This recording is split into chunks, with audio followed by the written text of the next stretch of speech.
warahmatullahi wabarakatuh. Alhamdulillahi rabbil alamin wal 'aqibatu lil muttaqin wala 'udwana illa 'alal zalimin. Wassalatu wassalamu ala sayyidina habibina Muhammadin wa ala alihi wa ashabihi ajma'in, amma ba'du.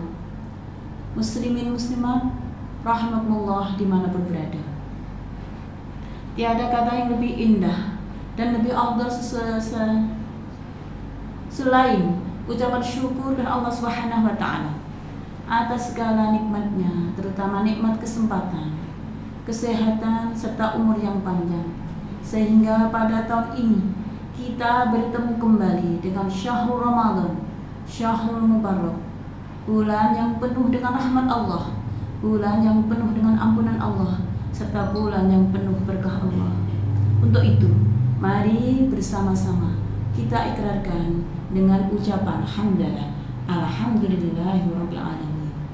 Shalawatullah wassalamu senantiasa kita sanjungkan, kita limpahkan kepada junjungan kita Nabiullah Muhammad sallallahu alaihi wasallam yang senantiasa kita nantikan syafaatnya min hadis sa'ah hatta yaumil qiyamah. Allahumma amin. Pemirsa muslimin muslimat rahimakumullah dimanapun berada, Ramadan adalah bulan yang luar biasa. Syahrul Rajab syahrullah, syahrul Sya'ban syahri, wa syahrul Ramadan syahrul ummati.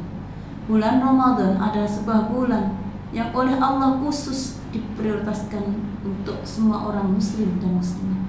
Untuk itu marilah kita berbondong-bondong, kita berlomba-lomba dengan mengisinya dengan segala amal kebaikan, dengan sesuai kemampuan kita semua. Kita prioritaskan perintah Allah yang wajib, yaitu puasa Ramadan. Semoga Allah memberi kekuatan kita dan keluarga kita untuk menjalankan puasa Ramadan sampai menjelang bulan Syawal datang nanti. Allahumma amin. Dan tidak lupa, ada lagi salah satu perintah Allah yang tidak kalah pentingnya, yaitu salat tarawih. Bicara salat tarawih, ada sebuah khilafah ataupun perbedaan di antara jumlah rakaat. Bagi seorang muslim itu hal biasa. Menurut Imam Syafi'i, bahwa jumlah rakaat salat tarawih adalah salasu wa syuruna, 3 dan 40. Itu bagi Imam Syafi'i. Kalaupun ada imam yang lain, dia menjalankan salat tarawih dengan bilangan 8 dan 3, itu pun juga diperbolehkan. Jangan sampai hal ini menjadi perdebatan. Karena kembali lagi, apapun itu al-ajru biqadri ta'at, bahwa pahala itu dinilai dan diukur sesuai lelahnya. Semakin kita lelah beribadah, maka insya Allah dengan ridha Allah kita akan mendapat pahala lebih banyak. Pemirsa muslimin muslimat rahimahullah dimanapun berada, kesempatan kali ini saya akan menyampaikan fadilah tentang salat tarawih. Secara global, Nabi kita Muhammad SAW bersabda, "Man qama Ramadhana imanan wa ihtisaban, ghufira lahu ma taqaddama min dhanbi." Barang siapa yang menjalankan salat tarawih di bulan Ramadan dengan iman, dengan keyakinan bahwa ini adalah perintah Allah, ini adalah sunnah Rasulullah, dan wahtisaban, dan dengan hatinya ikhlas, tidak terpaksa sama sekali, tidak karena gengsi dengan siapapun, tapi semua hanya satu, ingin mendapat ridha Allah, ghufira lahu ma taqaddama min dhanbi, maka Allah akan mengampuni segala dosa-dosanya yang telah lalu. Allahumma amin. Dan pada kesempatan ini saya akan menyampaikan sedikit dari beberapa fadilah salat tarawih yang saya mulai dari malam pertama, yaitu ketika kita seorang muslim atau muslimah melakukan salat tarawih bersama-sama, maka yakhrujul mu'minu min dunubihi kayaumi walatuhu. Ketika seorang mukmin melakukan salat tarawih di malam pertama, maka keluarlah dosanya seperti dia saat dilahirkan oleh ibunya. Subhanallah. Jadi untuk malam pertama saja, ketika seorang muslim mau melakukan sholat tarawih secara berjamaah, Allah akan ampuni dosa-dosanya seperti dia dilahirkan dari perut ibunya. Subhanallah. Semoga kita di awal Ramadan ini sampai akhir nanti senantiasa mendapat ridha Allah dan mendapatkan ampunan Allah. Allahumma amin. Wa fil lailati tsaniyati, dan untuk tarawih yang malam kedua, maka Allah akan mengampuni ghufira walidayhi. Allah akan mengampuni dzunuba walidayhi atau dzunuba li abawahi, dosa-dosa kedua orang tua kita. Ketika kita dengan ikhlas dan yakin menjalankan sholat tarawih yang hari kedua, maka Allah akan mengampuni dosa kedua orang tua kita dengan catatan kita sama-sama seorang muslim atau seorang mukmin. Selanjutnya, ketika kita masih terus menjalankan sunnah yang ketiga, maka yunadal malaikatu tahta arsy, semua malaikat Allah di bawah nasab istinaful amal, maka mulailah berbuat kebaikan dengan amal kebaikan. Ghafira lahu ma taqaddama min dzambi, maka Allah akan mengampuni dosa-dosa kalian semua. Allahumma amin. Jadi setelah memasuki hari keempat, malam keempat, wa fi lailatul rabi'ati a'tahullahu misal ajri qira'atil Taurat wa qira'atil Zabur wa qira'atil Injil wa qira'atil Quran.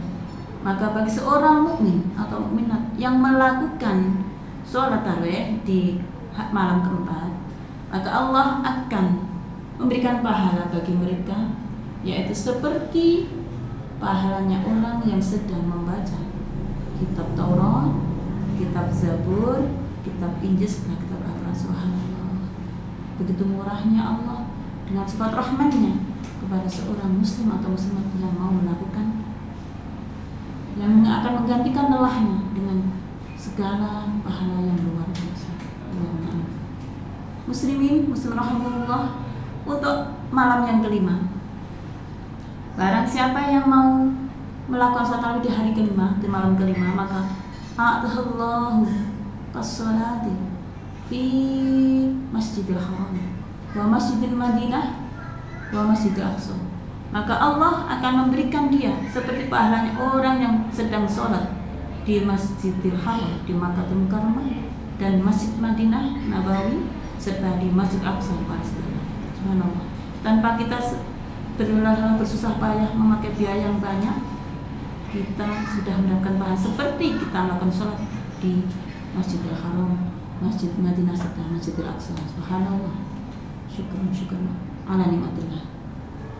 Kita lanjut untuk malam yang selanjutnya, yaitu malam keenam. Bagi seorang muslim atau muslimat yang masih bertahan di malam keenam untuk melakukan sholat tarawih, maka Allah akan berikan mereka misal ajri liman tofa bi baitil ma'mur wa yaghfiruna kulla hijrin, dan Allah akan memberikan mereka pahala seperti pahalanya orang yang tawaf di Baitul Haram, Baitul Ma'mur, serta batu-batu akan memohonkan ampunan kepada Allah bagi mereka. Subhanallah. Semakin banyak malamnya, semakin besar pahalanya. Allahumma amin. Kita lanjut untuk malam yang ketujuh. Bagi siapapun seorang muslim atau muslimat yang melakukan sholat tarawih di malam ketujuh, maka Allah akan memberikan pahala seperti pahala yang diberikan oleh Allah kepada Nabi Musa pada perjuangan atau ibadah Nabi Musa ketika beliau melawan Raja Fir'aun. Beliau mendapatkan pahala yang luar biasa. Lelahnya perjuangannya itu akan diberikan pahalanya seperti Allah memberikan pahala kepada Nabi Musa kepada seorang muslim yang masih bertahan di malam ketujuh. Subhanallah. Kita lanjut untuk malam yang ke-8. Bagi seorang muslim atau mukminat yang masih terus berlanjut bertahan dalam kelelahannya menjalankan sholat tarawih di malam ke-8, maka atallahu misra ajri Nabiuna Khalilullah Ibrahim alaihissalam. Ketika seorang mukmin masih bertahan dan akan menjalankan berjamaah saat tarawih di malam ke-8, maka Allah akan memberikan pahala seperti pahalanya yang diberikan Allah kepada Nabi Ibrahim alaihissalam, kekasih Allah, beliau Nabi Ibrahim alaihissalam. Subhanallah. Pemirsa rahimahullah dimanapun berada, karena sebenarnya masih banyak sekali fadilah yang mau saya sampaikan. Insyaallah Allah memberikan kita umur panjang, bisa bertemu kembali Ramadan tahun depan dengan keadaan lebih baik lagi, lebih barokah hidup kita, kesehatan kita, kesempatan kita Allah Subhanahu wa taala. Lain waktu kita sambung lagi. Sedikit ilmu dari kami semoga bisa bermanfaat. Mari kita selalu diingatkan bersama-sama, fastabiqul khairat, mengisi Ramadan dengan segala kebaikan-kebaikan, agar kita semua mendapatkan ridha serta barakahnya Ramadan. Allah, amin. Sekian dari kami, akhirul kali wallahu muwaffiq ila aqwamit thoriq. Wassalamualaikum warahmatullahi wabarakatuh.